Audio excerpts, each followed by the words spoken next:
Hello दोस्तों, इस video में हम बात करेंगे जावा का जो पहला प्रोग्राम है। हमने जो इससे पहले बनाया था और कंपाइल और एग्जीक्यूट किया था उसे, तो वो हमने स्ट्रक्चर देखा था उसका। अब हम उसके अंदर जो हमने कोड लिखे हैं उस कोड को हम समझेंगे। तो चलिए स्टार्ट करते हैं। जावा का जो प्रोग्राम है पहला, हेलो वर्ल्ड डिस्प्ले करने का, उसको पूरी तरह से हम समझते हैं। उसको मैं आपको एक्सप्लेन करता हूँ कि उसके अंदर क्या कोड लिखे हैं और क्यों वैसा ही क्यों लिखना पड़ता है। ठीक है, तो जावा के अंदर सबसे पहले हमें क्या करना होता है, एक फाइल बनानी होती है। और बिना क्लास के आप जावा के अंदर कोई कोड नहीं लिख सकते हैं, ये मैं आपको पहले बता चुका हूँ, है ना। और अपन आगे देखेंगे भी। ठीक है, और क्लास का नाम और उस फाइल का नाम सेम होना चाहिए और एक्सटेंशन उस फाइल का क्या होना चाहिए, डॉट जावा।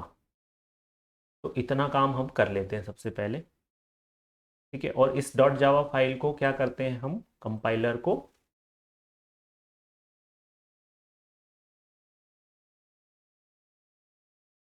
को एज अ इनपुट देते हैं। कंपाइलर हमें क्या करके दे देता है, जावा के इंस्ट्रक्शन को।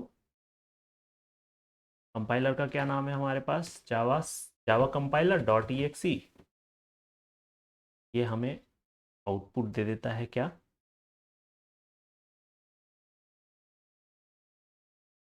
Demo dot class.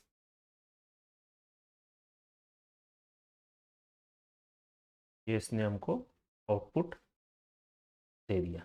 तो इतना काम हम पहले कर लेते हैं। तो हम जाते हैं कहाँ, इस पीसी में, डी ड्राइव में, वर्क फोल्डर के अंदर, और ये जावा का जो फोल्डर बना रखा है यहाँ हम सबसे पहले एक फाइल बना लेते हैं। न्यू पे जाते हैं, टेक्स्ट पे जाते हैं, फाइल का नाम रख लेते हैं डेमो डॉट जावा। ठीक है, इंटर मारते हैं, ये हमने फाइल बना ली। अब इसके अंदर हम जावा के कोड लिखते हैं, लेकिन अभी हम कोई कोड नहीं लिख रहे हैं। एक्चुअली हम थोड़ा सीखते हैं कि कोड लिखने पे क्या होता है, कोड नहीं लिखने पे क्या होता है। ठीक है, तो अब इसको हम क्या करते हैं, हमने क्या कर लिया है,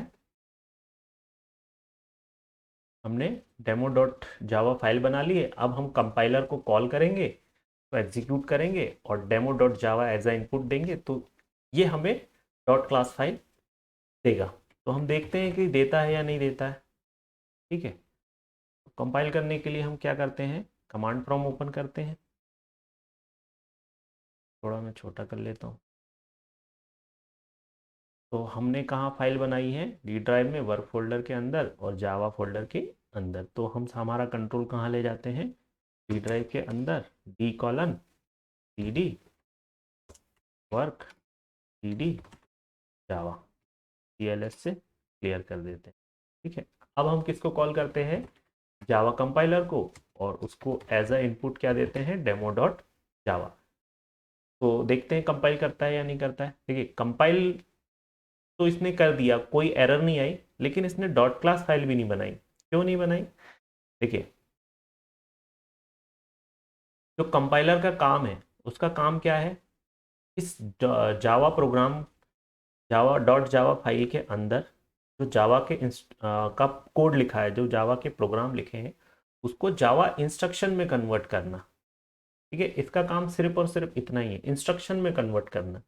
ठीक है, यदि इसके अंदर हम कुछ गलत जावा के कोड लिखते हैं, तो तो तब वो कंपाइलेशन एरर बताएगा कि भाई ये आपने कुछ गलत लिखा है, इसको हम बाइट कोड में कन्वर्ट नहीं कर सकते।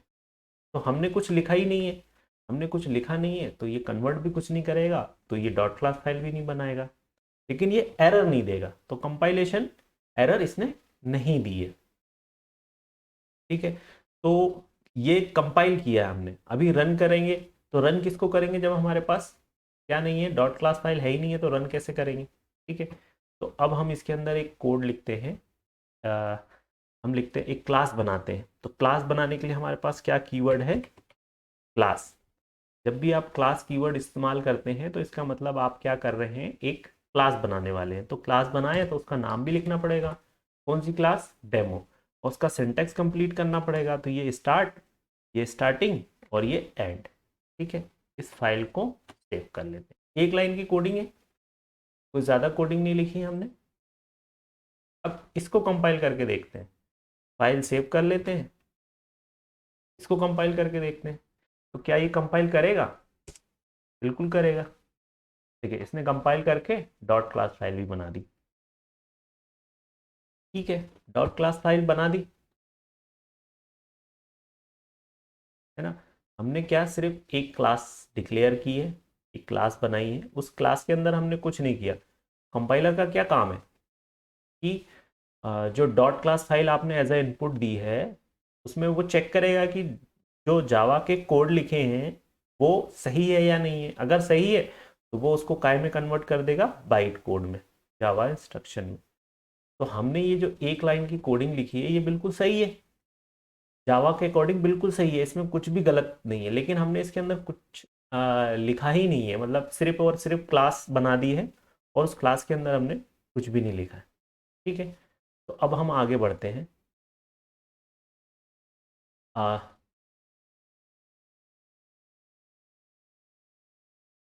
तो अब इसको हम क्या करते हैं, डेमो डॉट क्लास फाइल को, इसको हम जेवीएम को एज अ इनपुट देते हैं।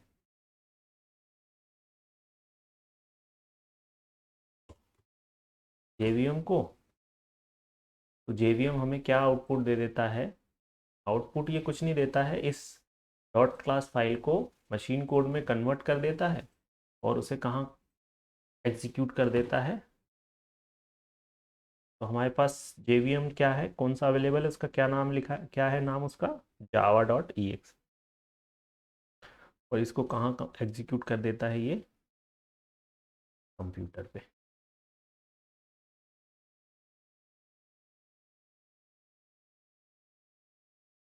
ठीक है, कंप्यूटर एग्जीक्यूट कर देता है। तो अब हम क्या करते हैं, इस जेवीएम को कॉल करते हैं और उसे dot class file as a input देते हैं। देखते हैं ये आउटपुट देता है क्या कुछ। ठीक है, तो ये हमारी डॉट क्लास फाइल है। अब हम क्या करते हैं, जावा जेवीएम कंपाइलर को कॉल किया और demo dot class file, dot class लिखने की ज़रूरत नहीं है। ठीक है, ये मैं बता चुका हूँ क्यों। इसको रन करके देखते हैं तो ये क्या एग्जीक्यूट करेगा। अब ये रन टाइम एरर है। क्या एरर है, इस एरर को पढ़ो, main method not found in class demo. Class demo के अंदर मेन मेथड नहीं पाई गई है, इसीलिए आप इसको एग्जीक्यूट नहीं कर सकते। तो उसका सॉल्यूशन भी इसने बता दिया है, please define the main method as public static void main ARGS। तो मेन मेथड किस तरह से डिफाइन करनी है ये जावा ने खुद जेवीएम ने आपको बता दी है। ठीक है, अब मेन मेथड डिक्लेयर क्यों करना है ज़रूरी है ये थोड़ा सा मैं आपको समझाता हूँ। देखिए, आ, आ, ये जो जेवीएम है ये क्या कर रहा है, ये जो जेवीएम है हमारा, ये क्या करता है, इस डॉट क्लास फाइल को मशीन कोड में करके एग्जीक्यूट कर देता है। तो किसी भी प्रोग्रामिंग लैंग्वेज में या किसी चीज़ को भी आप जब एग्जीक्यूट करना चाहते हैं तो वो एग्जीक्यूट का स्टार्टिंग पॉइंट होना चाहिए कि कहाँ से एग्जीक्यूट। आप प्रोग्राम, जैसे कि मैं आपको एग्जांपल के तौर पे बता देता हूँ, ये इसके अंदर मैं एक और फाइल बना लेता हूँ, डेमो demo1.java। ठीक है, के अंदर भी क्लास डेमो1 की क्लास बना ली, फाइल सेव कर ली। इसको भी कंपाइल कर लेते हैं, जावा सी demo1.java, कंपाइल कर दिए। यहाँ देखिए एक और डॉट क्लास फाइल, आप ये ऐसे करके कितनी भी डॉट क्लास फाइल बना लीजिए, लेकिन आपको जब इसको एग्जीक्यूट कराना पड़ेगा, कराना चाहोगे तो आप सिर्फ और सिर्फ उस डॉट क्लास फाइल को जेवीएम को दोगे जिसके अंदर मेन मेथड है, जहाँ से जेवीएम को पता हो कि इसको एग्जीक्यूट यहाँ से करना है। ठीक है, तो मेन मेथड हर प्रोग्रामिंग लैंग्वेज में कंपलसरी रहती है कि ताकि सिस्टम को ये पता हो कि इसको एग्जीक्यूट स्टार्ट, इसका एग्जीक्यूशन स्टार्ट कहाँ से करना है। तो स्टार्ट कहाँ से करते हैं आप, मेन मेथड। ये सिर्फ जावा के अंदर ही नहीं, मेन मेथड होना चाहिए, ठीक है। लेकिन जावा जेवीएम क्या कह रहा है कि मेन मेथड कैसी होनी चाहिए, पब्लिक स्टैटिक वॉइड मेन, ठीक है। तो वो ऐसा क्यों कर रहा है, कह रहा है, चलो पहले हम इसको क्या करते हैं, लिख लेते हैं। तो कैसे लिखते हैं मेन मेथड, क्या कंपलसरी है इसके अंदर, पब्लिक स्टैटिक वॉइड मेन का सिंटेक्स कंप्लीट कर लेते हैं पहले, देन हम क्या करते हैं, अंदर एक स्ट्रिंग args। तो अब यदि हम इसको एग्जीक्यूट करेंगे तो ये एग्जीक्यूट हो जाएगा, करके देख लेते हैं। डेमो के अंदर हमने मेन मेथड लिखी है, इसको क्लियर कर देते हैं, जावा सी डेमो डॉट जावा, कंपाइल किया, जावा डेमो, ये रन कर दिया, इसने रन कर दिया है, एग्जीक्यूट कर दिया, क्योंकि हमने डेमो डॉट डेमो ये मेन मेथड के अंदर कुछ लिखा नहीं है, कोई कोड नहीं लिखे हैं, तो इसलिए ये आउटपुट कुछ नहीं दे रहा है। लेकिन इसने एग्जीक्यूट कर दिया, कोई एरर नहीं आई, रन टाइम ना कंपाइल टाइम एरर आई ना रन टाइम एरर आई। यदि यही हम काम इसके साथ करते हैं, डेमो वन के साथ, डेमो जावा सी डेमो वन डॉट जावा, इसको रन करने की कोशिश करते हैं, डेमो वन, ये रन नहीं करेगा। ये क्या कह रहा है, मेन मेथड नहीं है डेमो वन। तो जब भी आपको किसी क्लास को या किसी प्रोग्राम को एग्जीक्यूट करना है तो मेन मेथड डिक्लेयर करना ज़रूरी है। मेन मेथड किस तरह से जावा के अंदर डिक्लेयर करते हैं, इस तरह से करते हैं, ठीक है। अब इसके अंदर एक एक चीज़ मैं आपको एक्सप्लेन करता हूँ कि पब्लिक क्यों लिखा है, स्टैटिक क्यों लिखा है और मेन क्यों लिखा है, ठीक है। तो इसको मैं यहाँ कॉपी कर लेता हूँ,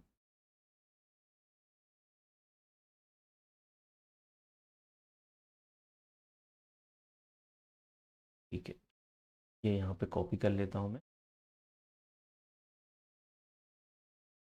इस फाइल का क्या नाम है,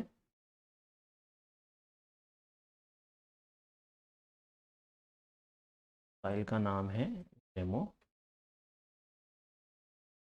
demo dot dot class file actually, लेकिन मैं अभी जावा ही लिखता हूँ क्योंकि, ठीक है। अब सबसे पहली चीज़ तो ये जो इंस्ट्रक्शन है, ये जो कोड लिखे हैं, ये बाइट कोड में कन्वर्ट होंगे, बाइट कोड में कन्वर्ट होने के बाद फिर ये क्या बना लेंगे, dot class file. Dot class file को आप जब जेवीएम को दोगे, है ना, जब ये जेवीएम को दोगे आप,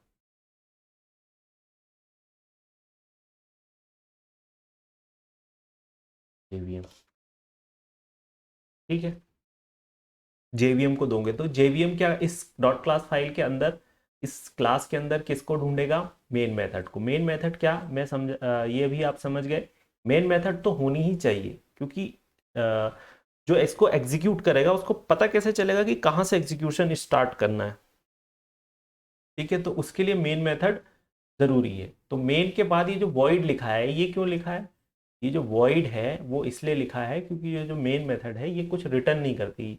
जैसा हमने सी और सी प्लस प्लस में देखा था कि मेन मेथड इंट लिखते थे तो वो रिटर्न करता था, वो एक इंटीजर नंबर रिटर्न करता है। जब आप वॉइड लिख देते हो तो ये कुछ रिटर्न नहीं करेगा, ठीक है। अब बात आती है ये स्टैटिक की, ये स्टैटिक क्यों है, ठीक है। तो मैं इसको समझाने की कोशिश करता हूँ। देखिए ये क्या है, एक क्लास है, क्लास के अंदर क्या है, एक मेथड है, ठीक है। तो क्लास के अंदर की जो मेथड है उसको कॉल कॉल इस मेन मेथड को कॉल कौन करेगा, इस मेन मेथड को कॉल कौन करेगा, जेवीएम, जेवीएम कॉल करेगा। तो वो कैसे कॉल कर पाएगा, है ना, क्लास के अंदर की मेथड को कॉल करने के लिए जेवीएम को क्या बनाना पड़ेगा, ऑब्जेक्ट, है ना। तो वो ऑब्जेक्ट कहाँ बनाएगा, मेन मेथड के अंदर, और मेन मेथड ही हमें कॉल करनी है। तो यहाँ पे ये एक दिक्कत आ जाती है। तो इस दिक्कत को सॉल्व करने के लिए हमारे पास क्या कीवर्ड है, स्टैटिक, स्टैटिक का मतलब ये है कि यदि आपने किसी मेथड के आगे स्टैटिक लिख दिया तो आपको उसका ऑब्जेक्ट बनाने की ज़रूरत नहीं है।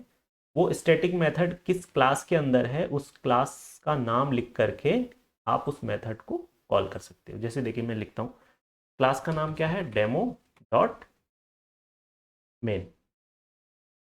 ठीक है, ये आपने कॉल कर दिया और इसके अंदर एक आर्ग्यूमेंट पास करना पड़ेगा। ठीक है, कोई नंबर 10 पास कर देते हैं।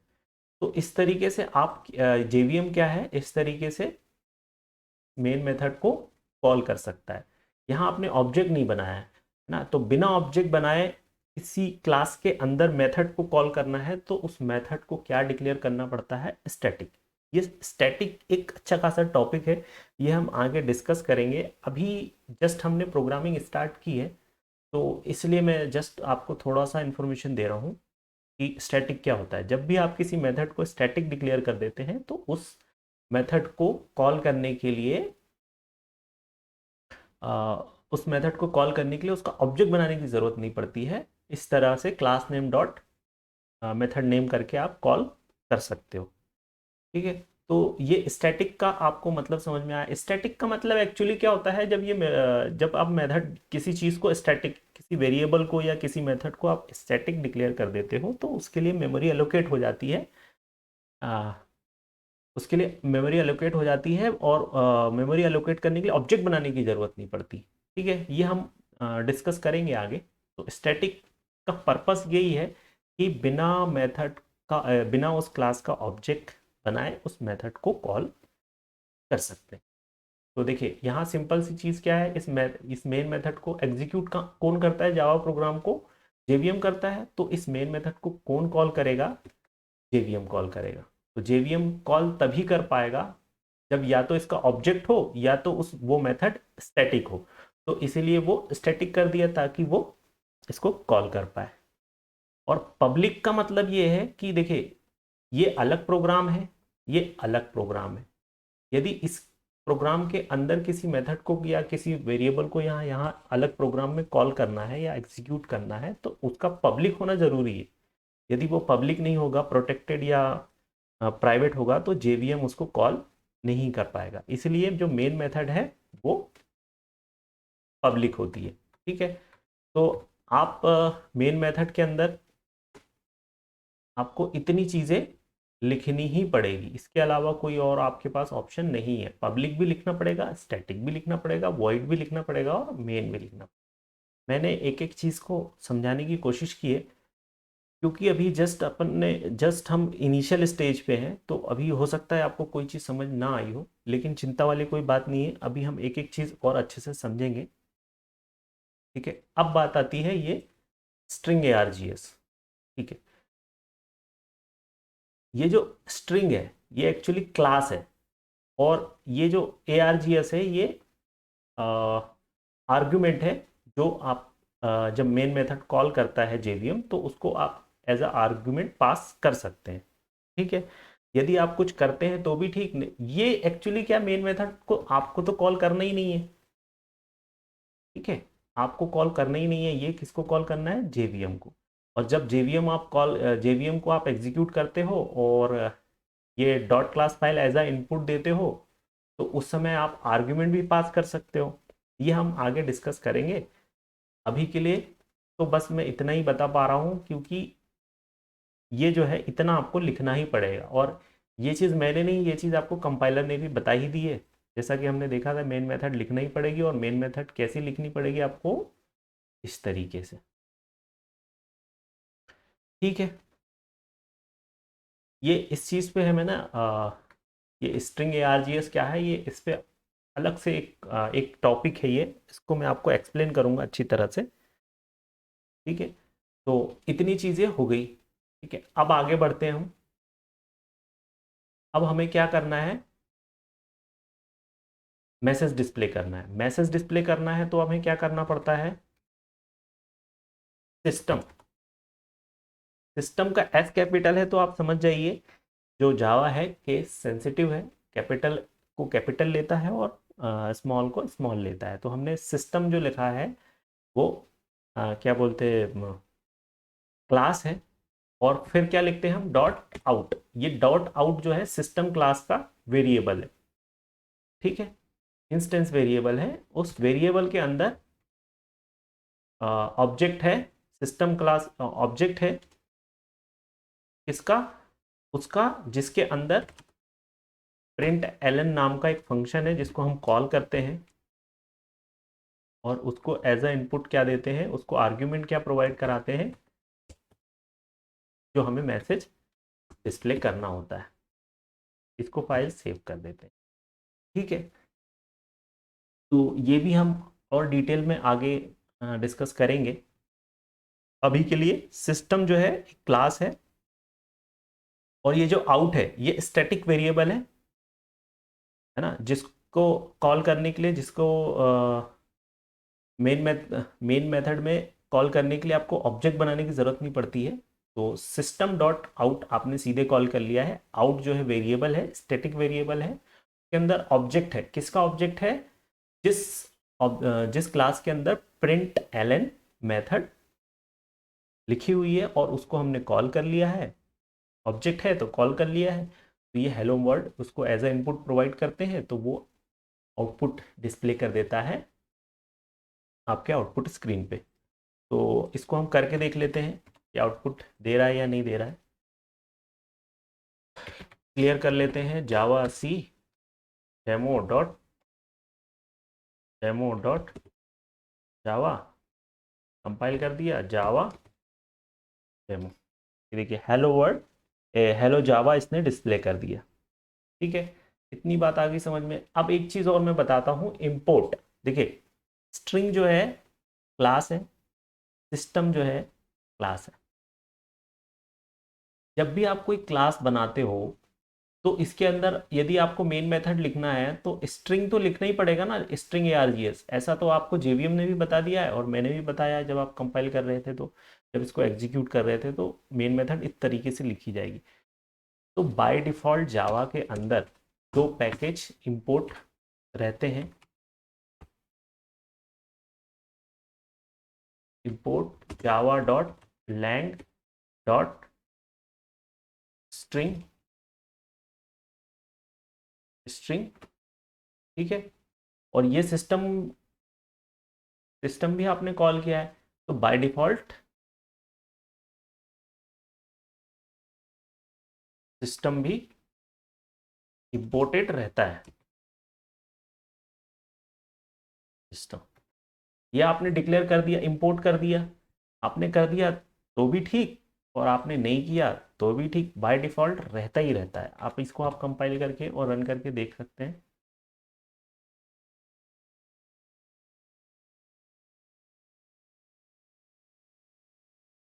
ठीक है, तो अब हम इसको हम कंपाइल और रन करके देखते हैं। सी डेमो डॉट जावा और कंपाइल, तो कोई अंतर नहीं आया, आउटपुट भी सेम आया, सब कुछ आपका प्रोग्राम रन हुआ। बस सीखने वाली चीज़ यही है कि ये चीज़ आप यदि लिखना चाहें तो भी ठीक, नहीं लिखना चाहें तो भी ठीक, ठीक है। तो बाय डिफ़ॉल्ट इसके अंदर रहता है। तो ये मैंने आपको एक थोड़ा बहुत एक्सप्लेन करने की कोशिश की है, जो हमने सिंपल प्रोग्राम बनाया था हेलो वर्ल्ड का या हेलो जावा का, उसको एक्सप्लेन करने की कोशिश की है। यदि आपको कुछ नहीं भी समझ में आया तो कोई दिक्कत वाली बात नहीं है, आगे हम एक एक करके एक एक टॉपिक पे डिटेल में चर्चा करेंगे। अ, ठीक है, तो इस वीडियो में इतना ही। नेक्स्ट वीडियो से हम जावा का एक एक टॉपिक, एक एक करके एक एक टॉपिक हम पढ़ेंगे, उस पर डिटेल में चर्चा करेंगे और धीरे धीरे करके हम जावा सीखेंगे। सबसे पहले हम बेसिक सीखेंगे, जावा के बेसिक्स। बेसिक सीखने के बाद हम क्या सीखेंगे, JDBC और सर्वलेट और JSP, है ना। तो बेसिक ज़रूरी है, तो हम बेसिक से स्टार्ट करेंगे। नेक्स्ट वीडियो से हम जावा, प्योरली जावा के कोड, एक एक कंसेप्ट हम सीखेंगे। तो इस वीडियो में इतना ही। नेक्स्ट वीडियो से हम स्टार्ट करते हैं जावा